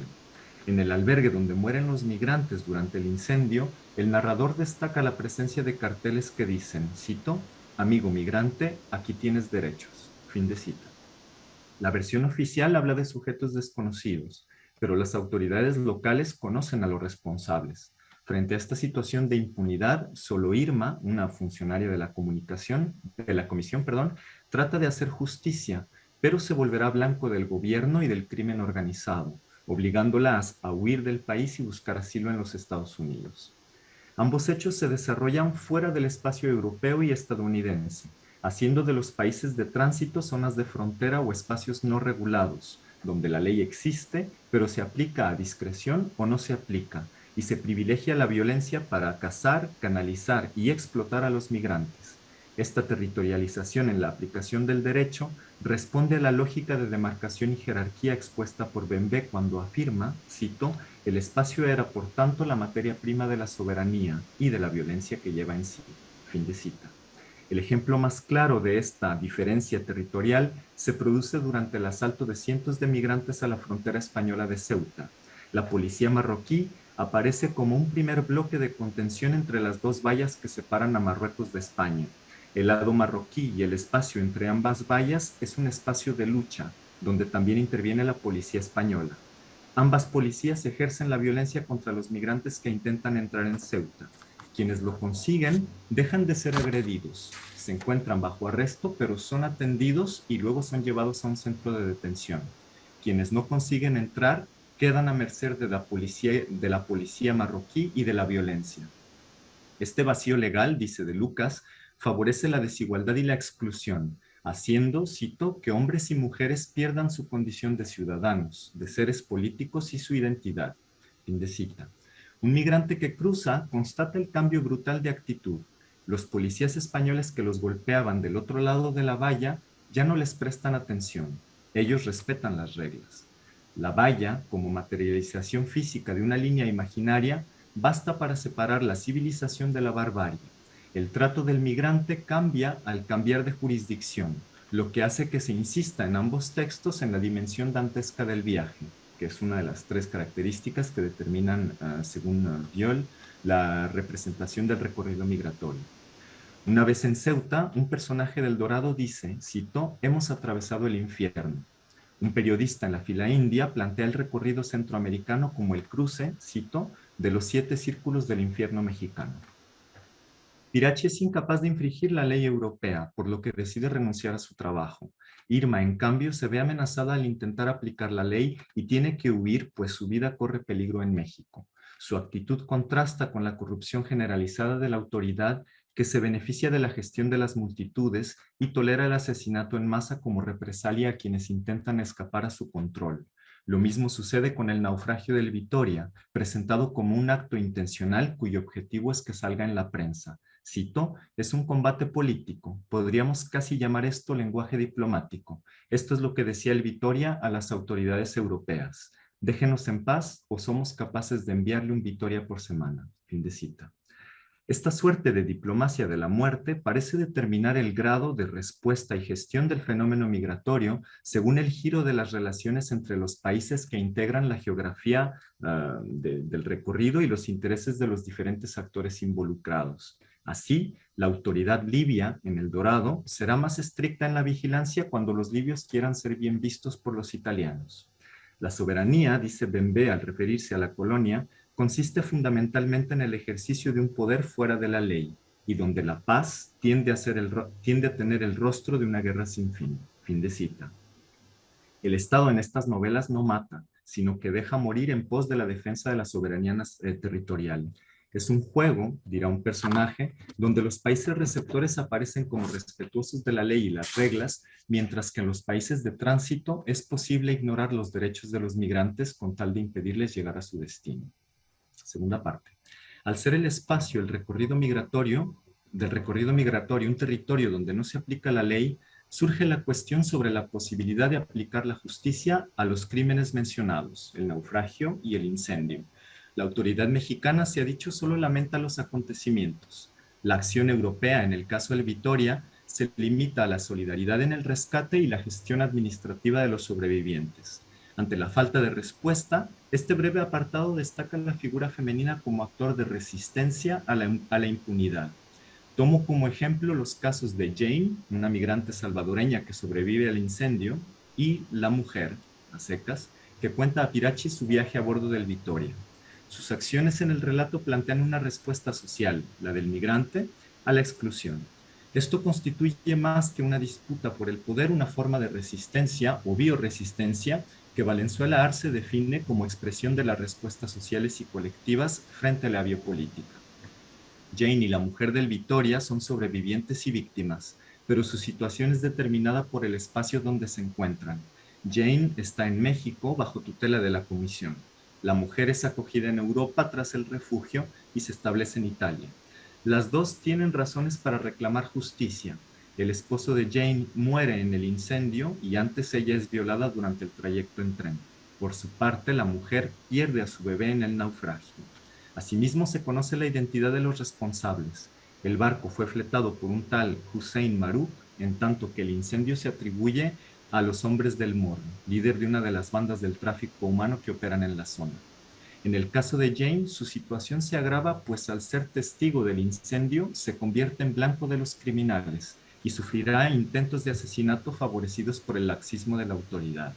Ante el riesgo, Irma le propone que regrese a su país, pero la repetición de las agresiones y el asesinato de otros migrantes hacen que Jane decida quedarse. Cito, no iba a ser una mosca aplastada toda la vida. El laxismo de la autoridad pone en evidencia un contexto de impunidad que despierta en ambas un deseo de venganza que implica hacer justicia por su propia mano. Cito, yo rezo cada día porque los sirios no lo maten antes que yo. Esto dice la mujer, quien cuenta sus planes a Pirachi y le pide un arma para regresar a Beirut. Jane es ayudada por Irma, quien la protege y le da información sobre los responsables del incendio, policías, funcionarios y traficantes. Irma y Pirachi ayudan a las migrantes pese a ser conscientes de convertirse en cómplices de un potencial crimen, y para Irma de que al hacerlo pone en peligro su vida y de su hija. La venganza se plantea en ambas novelas como un viaje sin retorno. La mujer desaparece con el arma y no se vuelve a mencionar en el relato. Jane inflige el mismo castigo a los responsables, a quienes se encierra en un bar que luego hace estallar. No obstante, su venganza se salda con su propia muerte. A través de sus actos, ambos personajes invierten la relación de fuerza con la autoridad y resisten a costa de sus vidas. La voluntad expresa de castigar, matar a los responsables, suscita en El Dorado una reflexión sobre la responsabilidad de las muertes en el Mediterráneo. Cito, yo no pretendo que este hombre sea el único culpable, dice la mujer a Pirachi, ni siquiera el más culpable, digo solamente que es culpable. Cita. Se interroga sobre el grado de culpabilidad entre el que organiza el viaje y quienes abandonan el barco para dejarlo a la deriva. Este cuestionamiento da cuenta de la red de responsabilidades que se orquestan a lo largo del recorrido migratorio, tanto los actores directos de la violencia como las autoridades que permiten que se produzcan dichos actos o que participan, como la fila india, en los delitos. Jane y La Mujer del Victoria castigan a unos cuantos, un eslabón de la cadena. Su acción es simbólica, pero no altera el sistema de operación y dominación sobre el cuerpo del migrante, que parece regido por las relaciones entre los diferentes estados. De este modo, hay poca justicia para los migrantes. La Mujer del Victoria recibe asilo, pero la autoridad europea no actúa bajo la lógica de la jurisdicción fronteriza, pues los responsables están en otro país. Jane escucha declaraciones de intenciones de la autoridad mexicana, pero los crímenes se producen sin consecuencias y esto pone en peligro su vida en México. Para que haya justicia deben buscarla a ellas y asumir las consecuencias. Su situación inicial como sujeto migrante obligado a desplazarse para huir de la pobreza se ve empeorada al acumular una deuda criminal que lo sumerge en una espiral de ilegalidad e injusticia. Ser culpable por circular sin documentos, convertirse en asesino y ver suprimidas sus condiciones para desarrollar proyectos viables. Voy concluyendo. Una pista de respuesta a la pregunta ¿cómo se manifiesta la resistencia del personaje migrante en estas novelas? Podría ser mediante la inversión de la relación de fuerza. Los traficantes de Santa Rita se dedican a cazar moscas, con la venia de la autoridad. Cuando Jane o La Mujer del Victoria enfrentan a los traficantes, cazan e invierten el papel. No obstante, la inversión en este caso se produce desde la violencia e implica aceptar la aniquilación del personaje migrante frente a una autoridad criminal. La muerte aparece como la forma última de libertad frente a la opresión. Otra forma de resistencia puede ser precisamente el hecho de sobrevivir al recorrido. Pocos personajes en estas novelas alcanzan su destino, y quienes lo consiguen llegan incompletos. El tributo o peaje del recorrido migratorio implica el maltrato físico por vejaciones, mutilaciones o muerte, que coincide con la tríada que Valenzuela asocia a la necropolítica. La muerte en masa aparece como el mayor tributo que reclama el recorrido migratorio para permitir que unos cuantos lleguen a su destino. No obstante, en ambos casos, la inversión en la relación de fuerza o la llegada a destino, se constata una pérdida para los migrantes, o acaso una victoria pírrica que les restituye un poco de dignidad y libertad en su paso por el infierno, pero que dista de resolver el problema. El Dorado y la fila india presentan dos contextos y territorios distintos que plantean un mismo tratamiento del fenómeno migratorio centrado en la protección de fronteras y la ignorancia de los derechos humanos. También ponen en evidencia el poder de la delgada línea que separa la civilización de la barbarie y que implica la aplicación discrecional de la ley y el acceso a la justicia. El espacio de tránsito en estas novelas deshumaniza al migrante al invisibilizarlo y reducirlo a ser una mercancía producida en masa, explotable y desechable, un esclavo, según Bembe, cuya propiedad tiene valor. Y esto niega al individuo y lo condena, como Sísifo, al movimiento perpetuo. Muchas gracias.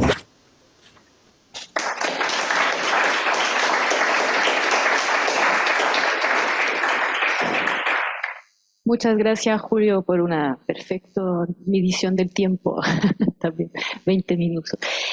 Muchas gracias a los tres que efectivamente, bueno, ahí a través de varias novelas, varios textos de tanto de las Américas como también de Europa y de Francia, en el caso de Julio Zárate, exploran un poco, digamos, conceptos comunes, o cosas reiterativas, ¿no? Como por ejemplo la sombra personificada, que es la idea de lo esclavo, que también está en Membe, o la idea de los vacíos legales, ¿no? De la invisibilidad del migrante, que también lleva a la impunidad, ¿no? También en estos espacios.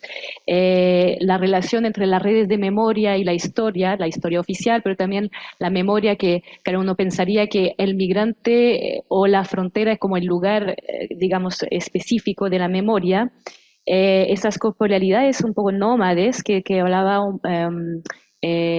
Paola Bianchi, pero que se reproducen en todas las ponencias, la idea de la violencia sobre el cuerpo. Y también algo que yo creo que atraviesa a los tres, que es la condición femenina, ¿no? Los tres trabajan el tema de la mujer migrante, ¿no? Que en cierta forma, y ahí podría ser una pregunta inicial, pero tiene como una lógica del mártir, ¿no? Que también trabaja Membe, que no siempre es eficiente, pero al menos es como la idea de la bioresistencia, si entiendo bien lo que decía Julio. O esta esclava emancipada que también puede aparecer en los textos que mencionaba, ¿cómo se llama? Diana Nascimento. Y bueno, y también la idea del cuerpo un poco canibalizado, ¿no? Que está en esa carne molienda, ¿no? De algunos cuentos que no mencionaba Paola. Así que, bueno, no sé, primero quiero como dejar al público hacer algunas preguntas. Rodrigo, a ver. Ahora sí.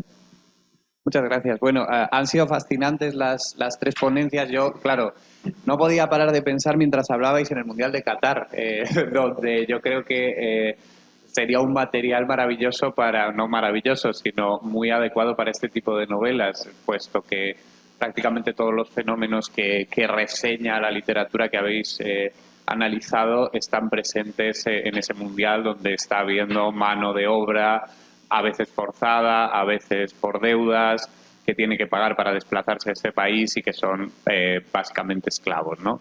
En muchos sentidos.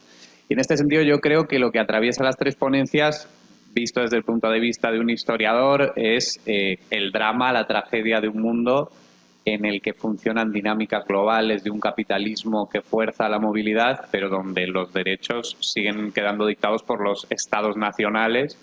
De ahí esa jerarquización de la que hablabais, y de ahí también el hecho de la anomia legal o de los estados de excepción que existen en los lugares fronterizos o que existen para aquel que no pertenece a la nación.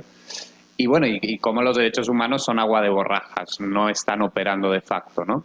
Entonces, mi pregunta es, en todas vuestras ponencias y en todos vuestros análisis se desprendía que estos cuerpos victimados estos personajes apostaban por actos de resistencia.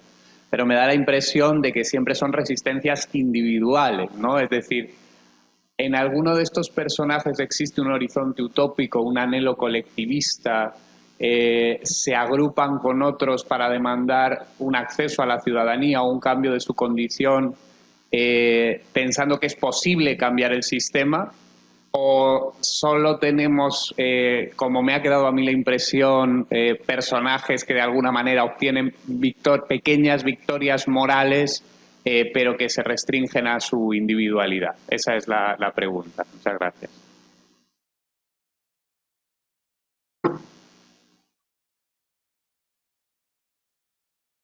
No sé, ahí vean ustedes que es Julio, Paola o Dayana. Ya. Como gusten, si quieren puedo ir comenzando a responder un poquito, si están de acuerdo.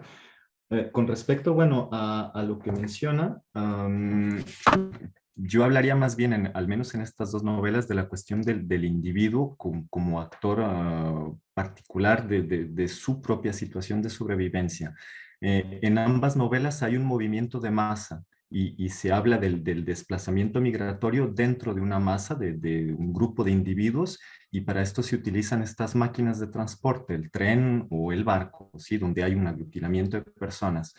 Pero una vez que la masa llega a destino o se encuentra dentro del control de los traficantes, vamos a identificar más bien a personajes que tratan de sobrevivir por su propia cuenta. ¿Sí? No hay esta voluntad de salvarse y tratar de salvar a los demás, o al menos no en estas dos novelas. Hay una novela de un periodista mexicano que se llama Amarás a Dios sobre todas las cosas, de Alejandro Hernández, donde hay un poco más esta dimensión de tratar de sobrevivir en masa. ¿Sí? La idea de la masa es visibilizar el fenómeno y de esta manera obtener una cierta respuesta del Estado.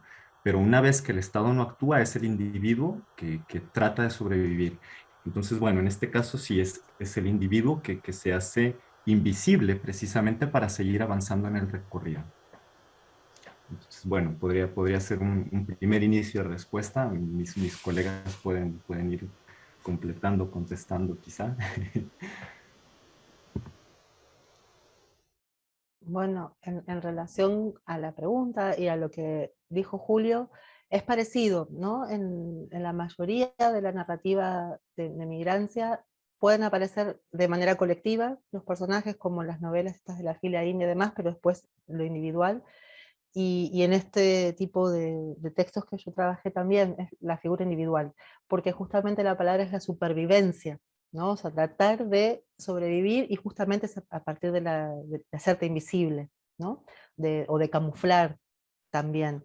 En el cuento de la ecuatoriana Ampuero, lo que se rescata, o sea, la protagonista no tiene nombre, ¿no? Pero ella sí repite los nombres de esas otras. Entonces, ahí podríamos hablar de algo un poco más, no colectivo, pero sí comunitario tal vez, o de memoria, pero tampoco sabemos, porque el cuento justo, a propósito me parece, termina ahí, si ella va a llegar a esa ciudad de ese país que tampoco se nombra, ¿no? Entonces, creo que tiene que ver con esto de tratar de sobrevivir y de tratar de pasar, de camuflarse, de no ser visible.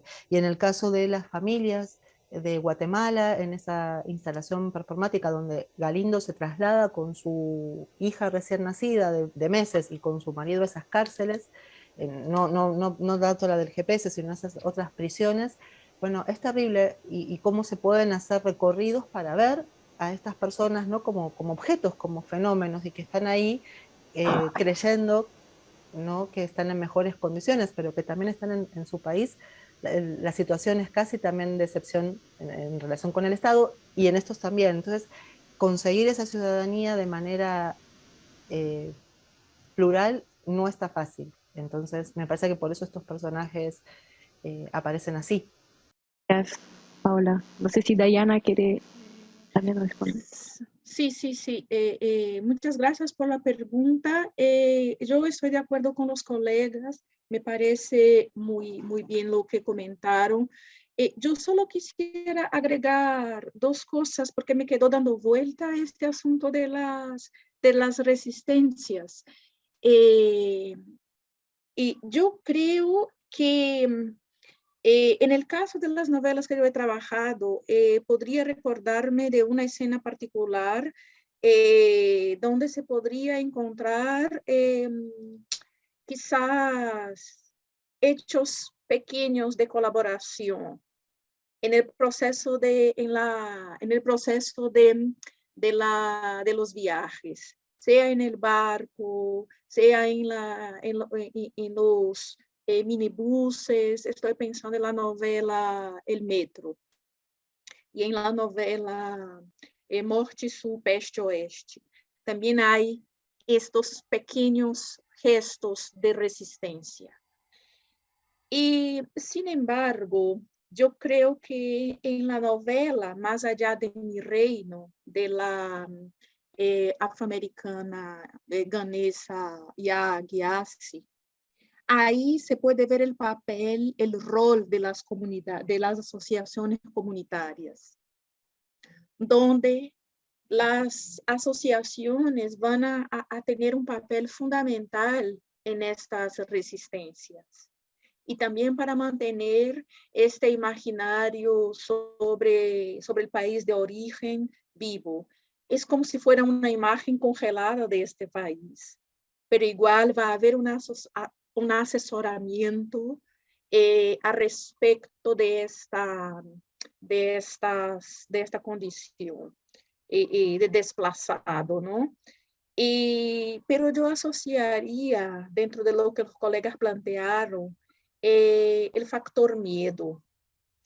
Yo creo que el miedo es un factor que impide que haya una resistencia más potente en relación a esta situación.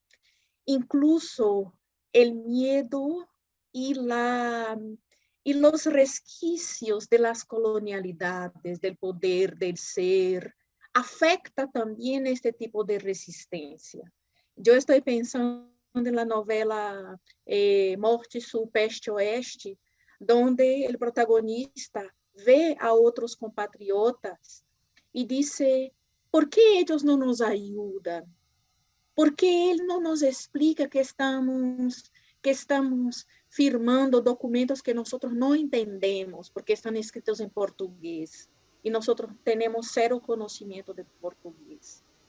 Entonces, de ahí, la lectura que hago yo es de esta presencia, no solo de este miedo, pero también de esta colonialidad que de alguna manera obnubla a una interacción más potente en relación al contexto que se les confronta. Así que esto sería mis reflexiones. Muchas gracias. Dayana, no sé si hay otra pregunta en el público virtual o presencial.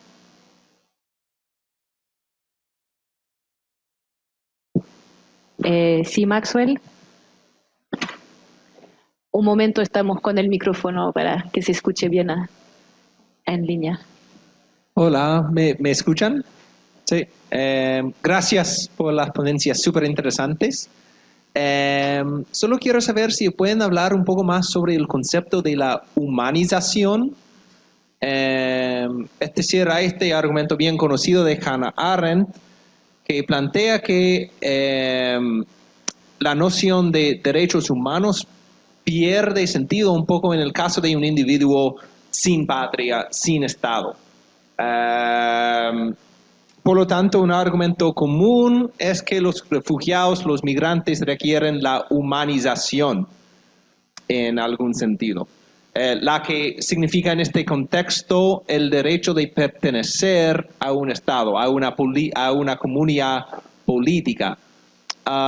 Y me parece que están ustedes haciendo un argumento parecido, pero solo quiero saber si pueden hablar un poco más de forma más directa sobre el asunto. ¿Están diciendo que la humanización es necesario o que los migrantes quizás están ofreciendo otra forma de subjetividad, otra subjetividad que va más allá de lo humano? Es decir, si pueden hablar un poco sobre el concepto del posthumanismo. Y para vincular la pregunta con la idea de la resistencia, si lo que los migrantes están resistiendo es la deshumanización o si están resistiendo la normalización de un sentido muy específico de ser humano. Es decir, si pueden hablar solo un poco más sobre esta idea. Gracias. No sé si Julio ya. Puedo hacer un comentario, quizá con respecto a la cuestión de la representación del personaje migrante. Hay algo que llama la atención en estas novelas y es que los mismos narradores, en este caso, lo reducen a su condición de migrantes. Es decir, por ejemplo, en el caso de El Dorado de Laurent Godet, la mujer que sobrevive al naufragio es simplemente la mujer, entre comillas. Nunca se conoce su nombre, no se conoce su país de procedencia, ni siquiera por el hecho de haber obtenido el estatuto de asilo y de refugio y estar viviendo en Italia y tener un trabajo, ¿sí? En ningún momento, pues, parece o queda la impresión en esta novela de haber dejado realmente su condición de migrante en un primer momento y quizá de refugiada. En el caso de Ortuño, solamente hay dos personajes en la novela que merecen un pequeño tratamiento, digamos, que subraye su humanidad, la humanidad de los personajes. Es decir, que se les puede atribuir una nacionalidad, un nombre, es el caso de Jane, bueno, su seudónimo, y su país de origen y nada más. En el momento en el que se encuentran en un espacio de recorrido, si lo he entendido bien en este caso con respecto a la pregunta, son simplemente migrantes y tratan de reaccionar o resistir un poco a una situación de reglamentos políticos, pues en este caso de reglamentos, perdón, de tratamiento de su condición de migrantes, que es aplicado o no es aplicado, pero mientras estén en tránsito no se les respetan sus derechos. Únicamente se contempla esta perspectiva únicamente que llegan al país de acogida, únicamente cuando llegan al país de acogida. No me atrevería a ir un poco más sobre la cuestión del posthumanismo, es para mí un primer acercamiento a este tipo de temáticas, entonces prefiero mantener el argumento únicamente dentro de la novela. Pero para mí hay claramente ¿cómo se puede decir? Una tendencia a representar a estos personajes que no alcanzan a tener una humanidad, una identidad clara.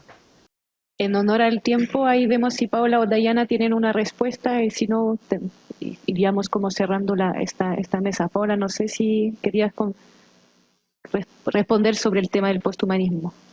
Algo muy chiquito, también, igual que Julio, no tanto sobre el posthumanismo, o sí, pero a ver, desde el momento en que no sos considerado ciudadano o ciudadana, ¿no?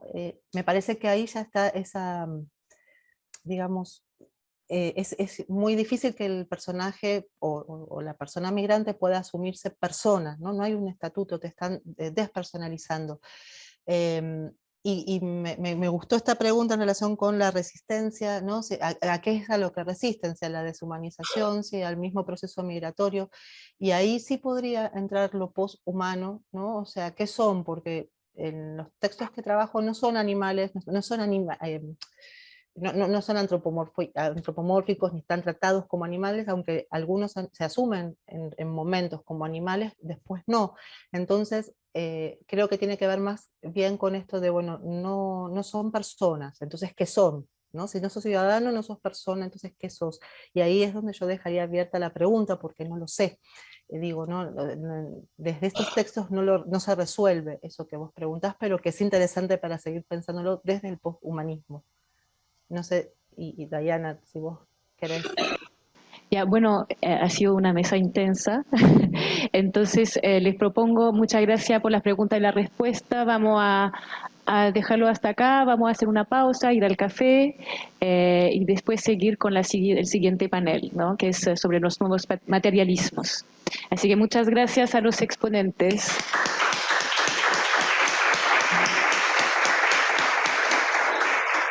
Bueno, ojalá las preguntas se puedan responder de repente en el chat o después los dejamos ahí para responderlas después. Muchas gracias, Paola, Julio, Diana.